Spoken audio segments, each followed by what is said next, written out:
స్వామి వివేకానందను యువత ఆదర్శంగా తీసుకోవాలన్నారు రాష్ట్ర బీజేపీ చీఫ్ రామచంద్రారావు.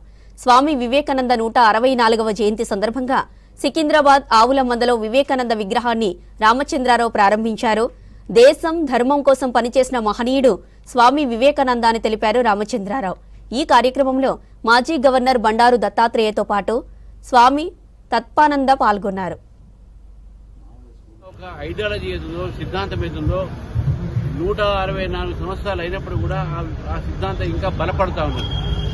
ఇతర ఒక వామపక్ష సిద్ధాంతాలు అన్ని కూడా బలహీనపడి ఏ దేశాలు అవన్నీ కూడా క్షీణించిపోయినాయి. ఏదైనా ఒక సిద్ధాంతం ప్రపంచ శాంతి కానీ దేశంలో ఉన్న శాంతి కోసం కానీ అది వివేకానంద ఒక సిద్ధాంతం మాత్రమే. దేశము, ధర్మము, సమాజము, మానవత వీటన్నిటినీ కూడా నమ్మినటువంటి వ్యక్తి ఒక స్వామి వివేకానంద గారు. కాబట్టి వారి యొక్క చూపెట్టినటువంటి ఒక మార్గంలో మనందరం కూడా నడవాలి. ముఖ్యంగా యువతకు నేను అప్పీల్ చేస్తున్నాను, మనం కోరుతున్నాను. స్వామి వివేకానంద గారు ఎవరైతే అన్నారో arise awake stop not till the goal is reach. మనము ఈరోజు మన యువత ఒక లక్ష్యం పెట్టుకోవాలి. ఆ లక్ష్యం కోసం మనందరం కూడా మనం పని చేయాలి. ఆ లక్ష్యము మన భారతదేశాన్ని వికసిత భారత్ కింద మార్చేటటువంటి ప్రయత్నం చేయాలి.